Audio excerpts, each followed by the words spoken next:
कुछ राज इतने गहरे होते हैं कि इंसान इनकी तह तक पहुँचने से पहले ही शक की आग में जलने लगता है। एक माँ का दिल, जवान सतीले बहन भाई और बंद कमरे से आती पुरअसरार सरगोशियाँ, क्या वाकई वो सच था जो एक माँ की आंखों ने देखा, या इसके पीछे छुपी थी कोई ऐसी हौलनाक कुर्बानी जिसने पूरे घर की तकदीर बदल दी? आइए जानते हैं इस सस्पेंस और इबरत से भरी सच्ची दास्तान में। मेरी 16 साल की बेटी सुबह उठते ही अपनी बेड की चादर धोने चली जाती, फिर वो खुद नहाकर अपने कपड़े छुपा देती। मेरी बेटी और बेटा एक ही रूम में सोते थे। अब वो बालिग हो चुके थे, मगर मैंने इस बात पर ध्यान न दिया। बेटी दिन ब दिन कमज़ोर होती जा रही थी। मुझे शक हुआ तो एक दिन इनके कमरे में चला गया।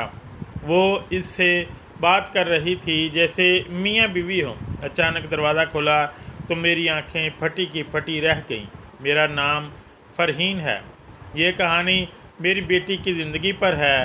मैं मियाँ चन्नू के एक छोटे से कस्बे की रहने वाली हूँ। जब मैं रुखसत हुई तो मेरे माँ बाप ने मेरी दूसरी शादी कर दी। एक ऐसे शख्स से कर दी जिसका पहले से ही एक बेटा था और मेरे पास भी एक बेटी थी। अब मेरा बेटा और बेटी एक ही कमरे में सोते थे, मगर सुबह उठते ही मेरी बेटी बेड की चादर बदल देती, फिर मुझसे छुप छुप कर पुरानी चादर धोती और ख़ुद नहाने चली जाती। कई बार तो मेरी बेटी बेहोश भी हो जाया करती थी।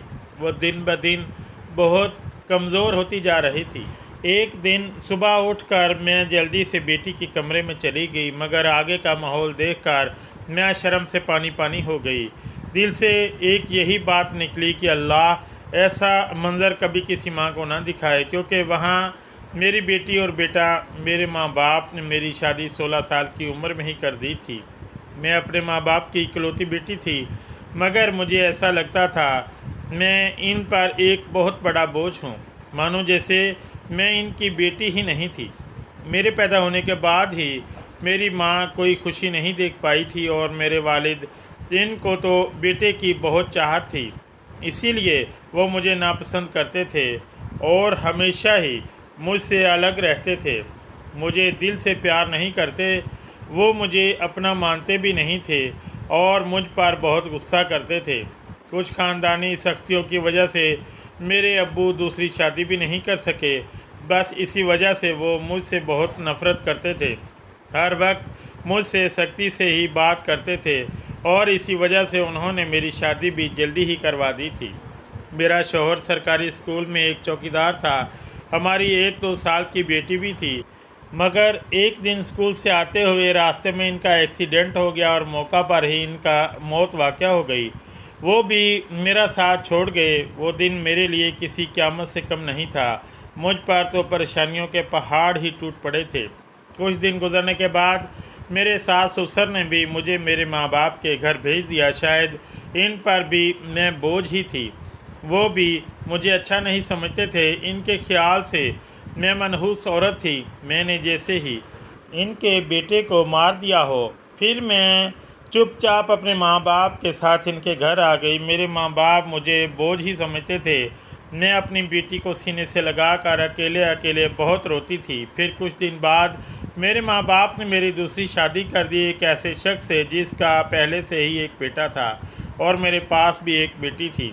हम दोनों एक जैसे थे, इसीलिए हमारी शादी हो गई, वरना मेरे तो अच्छे रिश्ते भी नहीं आते थे। इसका बेटा मेरी बेटी से 1 साल बड़ा था। इसका बेटे का नाम आमिर था, मेरी बेटी का नाम हानिया था। हम लोग साथ ही रहने लगे और वक्त इसी तरह गुजरने लगा। देखते ही देखते हानिया 16 साल की हो गई और आमिर 17 साल का हो गया। जब आमिर के अब्बू का इंतकाल हो गया, वो भी इस दुनिया से चले गए। मतलब मेरे दूसरे शौहर भी हमेशा हमेशा के लिए हमें छोड़कर चले गए। इनकी हमेशा ही तबीयत ख़राब रहती थी। इन्हें तरह तरह की बीमारियों ने घेर रखा था, लेकिन इनकी बीमारियों के साथ जैसे तैसे गुज़र बसर हो रहा था। इनके जाने के बाद मानो जैसे घर की रौनक ही उड़ गई हो। हमारा अपना मकान था, इसीलिए किराए की फ़िक्र नहीं होती थी और मेरे घर में ही एक करियाने की छोटी सी दुकान थी। एक दिन जब हम सब लोग सो रहे थे, फिर अचानक ही बहुत ज़ोर से आवाज़ आई। मेरा तो दिल बैठ गया, मैं बहुत घबरा गई और डर भी गई थी। मैंने देखा कि ये आवाज़ तो आमिर के कमरे से आई है। मैं इसके कमरे की तरफ दौड़ी तो मैं देखते ही हैरान रह गई कि कमरे की छत गिर गई थी। ये देखकर मैं घबरा गई। मुझे डर था कि कहीं आमिर तो इस छत के नीचे नहीं दब गया। जब मैं करीब गई और मैंने जाकर देखा तो आमिर वहाँ नहीं था। वो बाथरूम जाने के लिए उठा होगा, इसी वजह से इसकी जान बच गई, क्योंकि इसके कमरे की छत गिर गई थी। मैंने शुक्र अदा किया कि ये तो अच्छा हुआ कि आमिर को कोई चोट नहीं आई। अगर इसको कुछ हो जाता तो मैं इसके बाप को क्या मुंह दिखाती। लेकिन अब हमारे पास इतने पैसे नहीं थे कि हम इस छत को दोबारा डलवा सकते। कमरे का तो कबाड़ा ही बन गया था, सारी छत गिर चुकी थी और हमने इसको इसके हाल पर ही छोड़ दिया था। इसके बाद मैंने अपने लिए अपना बिस्तर किचन में ही डाल दिया और कमरे में दोनों बच्चों को सोने के लिए कहा, क्योंकि बाहर तो बहुत ज़्यादा सर्दी थी और बाहर कोई सो भी नहीं सकता था और कमरे में एक बेड और एक चारपाई ही थी। दो लोग भी बहुत मुश्किल से सो पाते थे। अब वो दोनों एक ही कमरे में सोते थे। मजबूरी थी, क्या कर सकते थे। एक कमरे में तो दुकान थी और मेरे शौहर ने घर में 3 ही तो कमरे बनवाए थे।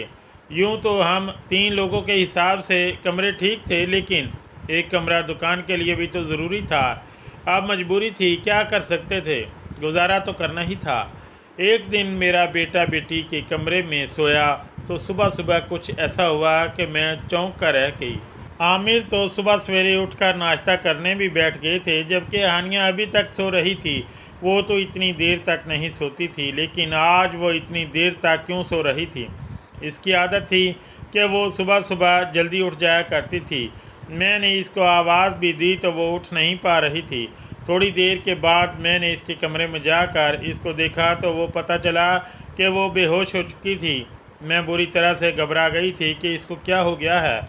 मैंने फ़ौरन ही आमिर को बोला कि पास के ही डॉक्टर को घर बुला लाओ। घर पर आया तो डॉक्टर ने कहा कि ये बेहोश हो गई है। लड़की काफ़ी कमज़ोर है, खून की भी कमी है। कोई भारी काम इससे मत करवाना, बस आराम ही करवाना।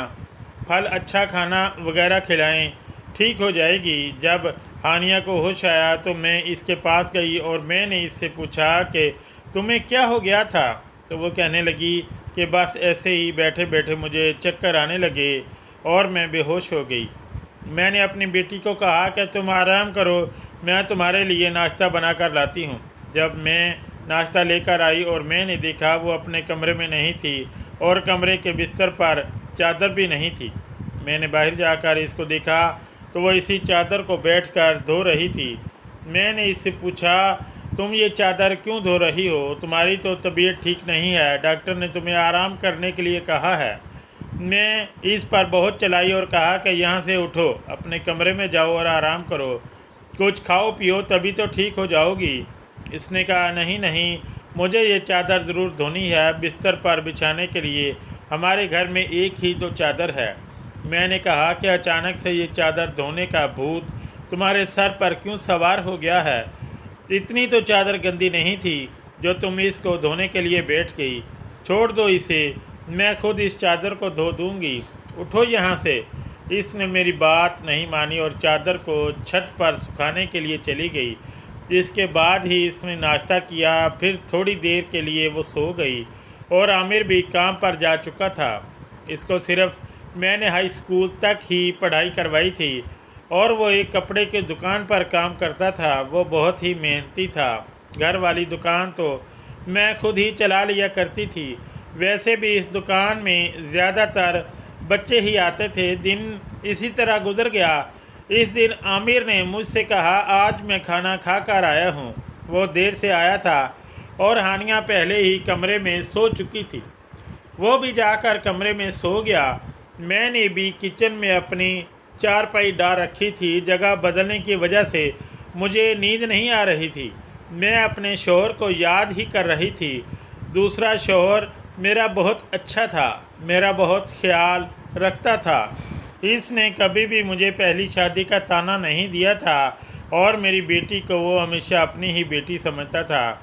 और मैंने भी आमिर को कभी नहीं बताया था कि वो मेरा सुतीला बेटा है। इसने भी मुझसे अपने हिस्से का प्यार ले लिया था। वो मुझे सगी माँ से भी ज़्यादा प्यार करता था और मेरा कहना भी मानता था। वो इस घर में अकेला ही मर्द था, वो हमारा इकलौता ही सहारा था, वरना हम दो औरतें कहाँ जाती। काम भी अच्छे तरीके से कर रहा था। मैंने इसे कहा भी था कि वो आगे की पढ़ाई प्राइवेट पढ़ ले, क्योंकि अगर इसके पास कोई अच्छी डिग्री होगी तो नौकरी भी अच्छी मिल जाएगी। वो मेरी बात मान लेता था। सुबह सुबह फिर से कुछ ऐसा हुआ कि मैं हैरान रह गई।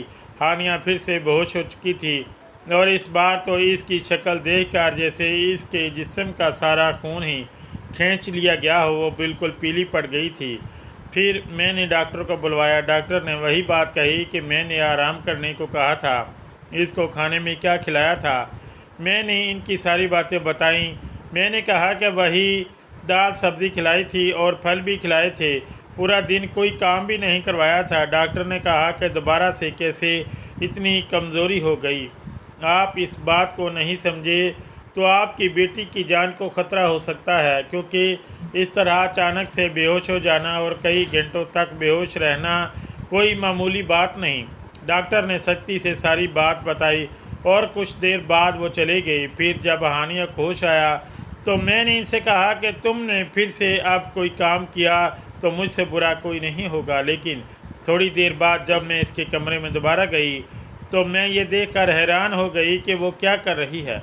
वो तो बेड की चादर को धो रही थी। इस बार मैं इसे दूर से ही देख रही थी, क्योंकि जो भी वो कर रही थी वो सब कुछ मामूली नहीं था। वो बेहोशी से उठकर चादर को धोना शुरू कर देती थी। ये सब क्या हो रहा था? वो ये सब क्यों कर रही थी? जब से मेरी बेटी ने इस कमरे में सोना शुरू किया था तभी से वो ऐसा कर रही थी, और बेहोश भी तभी से हो रही थी। आमिर इसके लिए था तो स्टेला भाई, लेकिन बचपन से दोनों एक साथ ही पले बड़े थे। इन दोनों में तो सगे भाई बहनों जैसी मोहब्बत थी। फिर ऐसा क्या हो रहा था? मेरी बेटी की तबीयत दिन ब दिन क्यों ख़राब होती जा रही थी? मैं रोती और सोचती रहती कि ये सब कुछ क्या हो रहा है। एक औरत कमज़ोर तब होती है जब वो बच्चा पैदा करती है, तो इसके अंदर बिल्कुल भी ताकत नहीं रहती। लेकिन जवान लड़की यूं बेहोश होने लगे तो ये कोई नॉर्मल बात नहीं थी।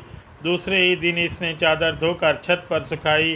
वो आसपास भी ऐसे दिख रही थी कि जैसे इसे किसी ने देखा तो नहीं। मैं किचन की खिड़की से ये सब कुछ देख रही थी। मैंने भी इसको ऐसा महसूस नहीं होने दिया जैसे इसको देख रही हूँ। लेकिन मेरी बेटी क्या कर रही थी? वो फिर से बिस्तर पर आकर लेट गई और इसने अपनी चादर को ओढ़ लिया ताकि मुझे कुछ पता न चले नीचे वाली चादर है या नहीं। मैंने इसको नाश्ता करवाया और दवाई दी। दुकान अच्छी नहीं चल रही थी। हमारी दुकान पर कोई नहीं आता था, सिर्फ बच्चे ही गोलियां लेने आते थे जो 5-10 रुपये देकर चले जाते।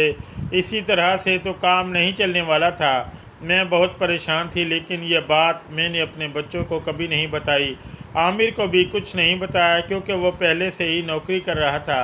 अब अगर ऐसे में ये बात बता देती तो वो और भी ज़्यादा परेशान हो जाता। लेकिन मैं खुद बहुत परेशान हो गई थी। ऊपर से डॉक्टर ने कहा था बेटी को अच्छी चीज़ें खिलाओ, लेकिन घर में तो दाल रोटी के भी पूरे पैसे नहीं हो रहे थे। घर का खर्चा करना बहुत मुश्किल हो रहा था। लेकिन एक दिन कुछ बहुत ही अजीब हुआ। मैंने अपने बेटे आमिर और हानिया को कुछ ऐसी बातें करते हुए सुना जिनकी मुझे बिल्कुल भी समझ नहीं आई। मेरे बेटे ने कहा, यार तुमने तो अभी से ही अपनी तबीयत ख़राब कर ली है, इस तरह तो नहीं चलेगा। अगर तुम्हें इतनी परेशानी हो रही है तो फिर हम ये सब नहीं कर सकते। मेरी बेटी ने कहा कि नहीं, मुझे ये काम करना है। इसी तरह के मौके बार बार नहीं मिलते, और मुझे क्या पता था कि मेरे साथ ये सब कुछ हो जाएगा। मुझे तो पता ही नहीं था कि मेरे अंदर इतनी भी ताकत नहीं है। मेरी बेटी ने कहा कि अब तो तुम्हें पता है ना कि मैं तुम्हारी ज़िंदगी को दांव पर नहीं लगा सकता। तो मेरी बेटी का कहना था कि नहीं, सिर्फ 2-4 हफ्तों की बात है, इसके बाद ये मौका नहीं मिलेगा। ये सब क्या हो रहा था? मुझे कुछ समझ नहीं आ रहा था। ये दोनों क्या बातें कर रहे थे? एक दिन तो मैंने कुछ ऐसा देखा जिसको देखकर मैं दंग रह गई। सुबह सुबह ही मेरी बेटी ने चादर को फिर से धोकर छत पर सुखा दिया और वो एक तरफ खड़ी होकर उल्टी कर रही थी। मैंने कहा कि क्या हो गया है तुम्हें? वो घबरा गई और कहने लगी कि अचानक से मेरा दिल ख़राब हो गया। मैंने कहा कि क्या मतलब है इस बात का कि दिल ख़राब हो गया? तुम्हारा क्या खा रही हो तुम ऐसा, और चादर को बार बार क्यों धोती हो?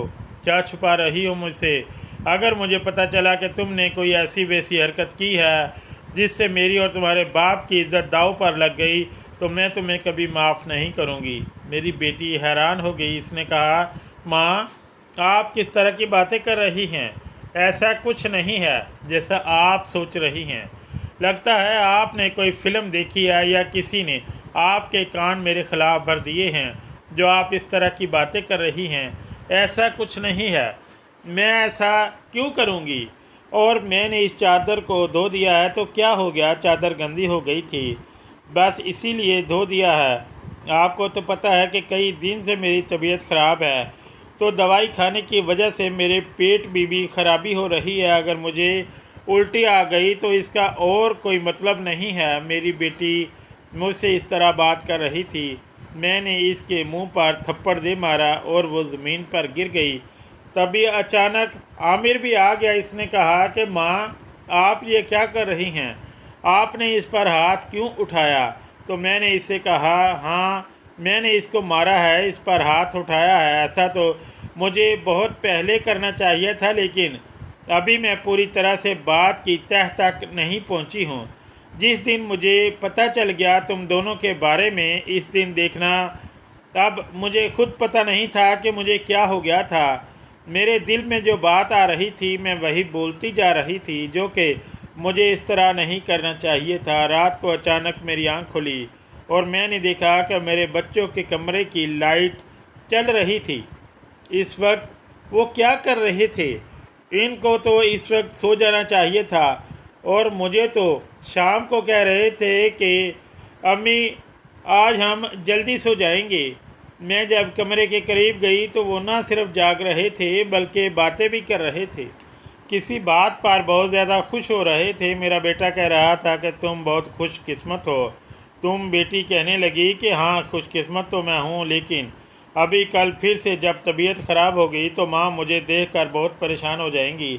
कब तक कैसे झूठ बोलेंगे? बेटा बोला, बस कुछ दिन और कर लेते हैं, फिर सब कुछ ठीक हो जाएगा। मैं इनकी बातें सुनकर हैरान रह गई। आज मुझसे रहा नहीं गया। मैंने कमरे के दरवाज़े को खोलने की कोशिश की तो मैं हैरान रह गई। उन्होंने दरवाज़े को अंदर से बंद क्यों किया था? क्या वजह थी दरवाज़ा अंदर से बंद करने की? वैसे भी अब मौसम बदल रहा था, इनको दरवाज़ा खोल कर सोना चाहिए था। मैंने दरवाज़े पर बार बार दस्तक देना शुरू कर दिया, लेकिन इस तरह से दस्तक देने के बावजूद भी इन लोगों ने दरवाज़ा खोलने में आधा घंटा लगा दिया। और इसके बाद जब मैंने कमरे में देखा तो इनके अलावा कमरे में कोई भी नहीं था, और वो दोनों ऐसी शक्ल बनाकर बैठे थे जैसे नींद से जागे हों। मैंने कहा, इतनी देर में दरवाज़ा क्यों खोला? तो कहने लगे, हम सो रहे थे। मैंने कहा, झूठ नहीं बोला करो, तुम लोग जाग रहे थे और बातें कर रहे थे। उन्होंने कहा कि हम क्यों इस वक्त जागेंगे और क्यों बातें करेंगे? हमारा कौन सा कल पेपर है जो हम तैयारी करेंगे और जागेंगे? हम लोग तो सो रहे थे। मुझे इन दोनों की हरकतें समझ नहीं आ रही थी। मेरे पास बोलने के लिए कोई लफ्ज़ नहीं थे। मुझे इनकी बातें समझ नहीं आ रही थी, क्योंकि वो दोनों तो ऐसे ही बैठे थे जैसे नींद से अभी अभी जागे हों। इसके बाद मैंने इनको कुछ नहीं कहा और वहाँ से चली गई। मैं सोचती थी कि कोई न कोई गड़बड़ तो ज़रूर है। मैं ये देखकर हैरान रह गई। एक दिन मेरी बेटी के बाजू पर नील के निशान भी थे। ये तो ज़ख़म के निशान थे। मुझे समझ नहीं आ रही थी कि इसे क्या लगा। मैंने इससे पूछा तो इसने कहा कि छुरी लगी है, लेकिन छुरी तो उंगली पर लगती है, बाजू पर नहीं। मेरी बेटी कोई ना कोई बात ऐसी है जो मुझसे छुपा रही थी। कभी बेहोश हो जाती, कभी इसके जिस्म पर अजीब अजीब निशान होते थे, और कभी उठकर अपने बेड की चादर धोने लग जाती थी और मुझे कमरे में जाने नहीं देती थी। मेरा दिमाग जिस तरफ जा रहा था मैं सोचना नहीं चाहती थी। मेरी गलती थी। मैंने आग और पानी को क्यों एक साथ रखा? मुझे ऐसा नहीं करना चाहिए था। मैंने सोच लिया कि मुझे अब क्या करना है। जवान लड़का और लड़की को मुझे एक साथ एक ही कमरे में नहीं सोने देना चाहिए था। गलती तो मेरी ही थी। मुझे इन सब बातों का ध्यान रखना चाहिए था। आमिर तो हानिया का सतीला ही भाई था। नीयत बदलते देर नहीं लगती। जवानी के इस उम्र में बच्चे बुरी आदतों में पड़ जाते हैं। सगा भाई तो सगा होता है और सतीला भाई सतीला। तो फिर मैं कैसे सतीले भाई बहन को एक साथ एक ही कमरे में सुला रही थी? ये मेरी ही गलती थी। जब हम ही बच्चों पर ध्यान नहीं देंगे, परेशानियां तो पैदा होंगी। अच्छी बुरी बातों का ध्यान तो हमें ही रखना होता है। बच्चे तो नादान होते हैं और नादानी में ही बहुत सारी गलतियां कर बैठती हैं। जैसे जैसे मेरे दिमाग में ख्यालात आ रहे थे, अगर ये सारे सही हो गए तो फिर सारा का सारा कसूर मेरा ही होगा। मैंने अपनी बेटी और बेटे पर नज़र रखी थी। एक दिन मेरा बेटा बेटी को कुछ चीज़ ला कर दे रहा था। मैं छुप कर इनकी बातें सुनने लगी। इसने कहा कि ये तुम्हारी दवाई है, इस परेशानी के लिए ये दवाई ले लो तो सब कुछ ठीक हो जाएगा। इसने मेरी बेटी को छुपा कर वो गोलियाँ दी। मैं परेशान हो गई कि ये किस चीज़ की गोलियाँ इसको दे रहा है। आखिर ऐसी क्या बात है जो परेशानियाँ दोनों हल करना चाहते हैं और इसके बारे में मुझे नहीं पता। और ये दवाइयाँ कुछ अजीब सी क्यों लग रही हैं?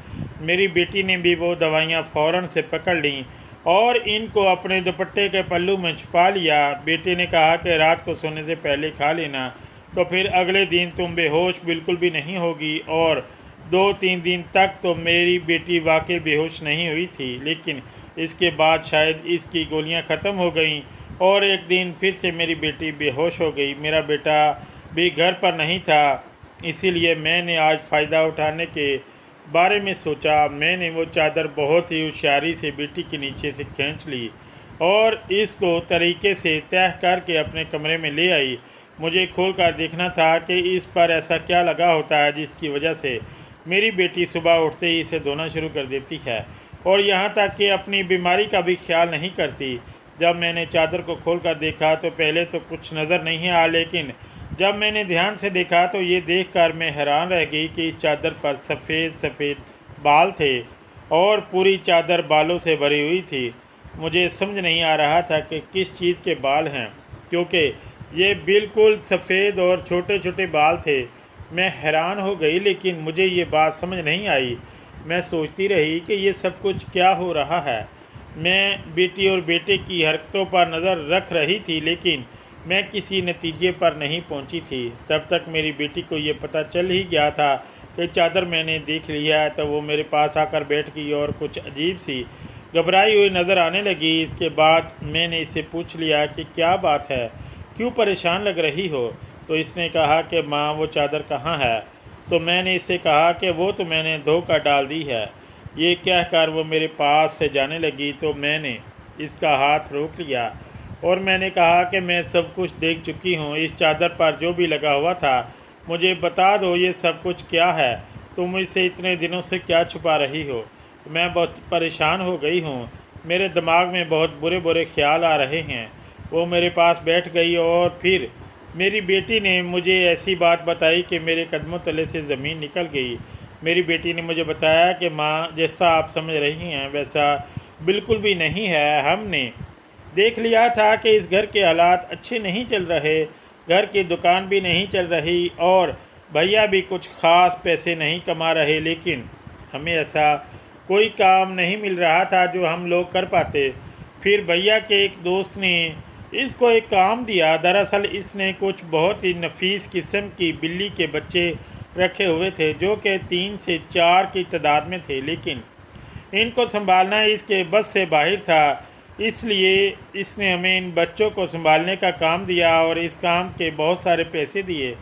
दरअसल भैया भी पूरा दिन वही होते थे, लेकिन रात में भाई को आराम भी करना होता था। इसलिए इन बिल्ली के बच्चों को कमरे में ले आया थे और मैं इनको संभाल लेती थी और इनके बाल सुबह चादर पर लगे होते थे। इसको मैं सुबह को धो देती थी, क्योंकि हमें पता था कि आपको इस तरह की चीज़ें अच्छी नहीं लगती और हम आपको ये सब कुछ बताना भी नहीं चाहते थे। हम ये सब काम कर रहे थे और बाद में पता चला कि मुझे बिल्ली के बच्चों से एलर्जी हो जाती है, जिसकी वजह से मैं सुबह को बेहोश हो जाती थी। भैया ने मुझे जो दवाइयाँ लाकर दी थी वो भी इसी चीज़ की थी ताकि मेरी एलर्जी कम हो जाए। माँ, भैया का वो दोस्त बहुत अमीर है और वो इस काम के हमें बहुत ही ज़्यादा पैसे दे रहा था। वो हमें एक दिन के 1000 रुपये दे रहा था और आज इन बच्चों का हमारे घर में आखिरी दिन था, क्योंकि तब वो इन्हें लेकर दूसरे शहर गया है और हमने इतने पैसे कमा लिए हैं कि हम इस कमरे की छत भी डलवा सकते हैं और घर का राशन भी ला सकते हैं। हमें पता है कि आपको पालतू जानवर पसंद नहीं, इसीलिए हमने आपको ये बात नहीं बताई, लेकिन आपने तो न जाने हमारे बारे में क्या क्या सोच लिया। हम पर इतना शक किया। आपने हमारे बारे में जो बातें की वो हमारे दिल में तीर की तरह जाकर लगती थी। मैं जानती हूँ कि मेरा सतीला भाई है, लेकिन वो मेरे सगे से भी बढ़कर है। इसने हर बार सिर्फ हमारे बारे में ही सोचा, जबकि देखा जाए तो हम इसके क्या लगते हैं। इसका बाप तो इस दुनिया से जा चुका है और इसके अपने रिश्तेदार भी तो हैं जो कि हमसे बहुत ज़्यादा अमीर हैं। वो इनके साथ जाकर भी तो रह सकता है, लेकिन वो फिर भी हमारे साथ रहता है क्योंकि वो हमें कभी अकेला नहीं छोड़ना चाहता। इसने हमेशा मुझे अपनी सगी बहन ही माना है। इसने कभी मुझसे कोई गलत बात नहीं की और वो हमारा भी बहुत ख्याल रखता है, हमारे लिए बहुत कुछ करता है। पूरा दिन वो काम करता है, रात को मैं इसकी मदद करती थी। वो कहता था कि वो रात में भी ये सब कुछ कर लेगा, दिन भर तो वो बेचारा मेहनत करता था। इसीलिए मैंने इससे कहा कि रात को तुम आराम किया करो, बच्चों को मैं देख लूँगी। इसीलिए मैं इसकी मदद कर रही थी। मुझे ये सुनकर बहुत ही ज़्यादा अफसोस हुआ और मुझे खुद पर बहुत गुस्सा भी आ रहा था। मैंने अपने बच्चों के बारे में क्या क्या सोचा। मैं अपने बच्चों के बारे में जितना गलत सोच रही थी, मेरे बच्चे इससे भी कई गुना ज़्यादा अच्छे हैं।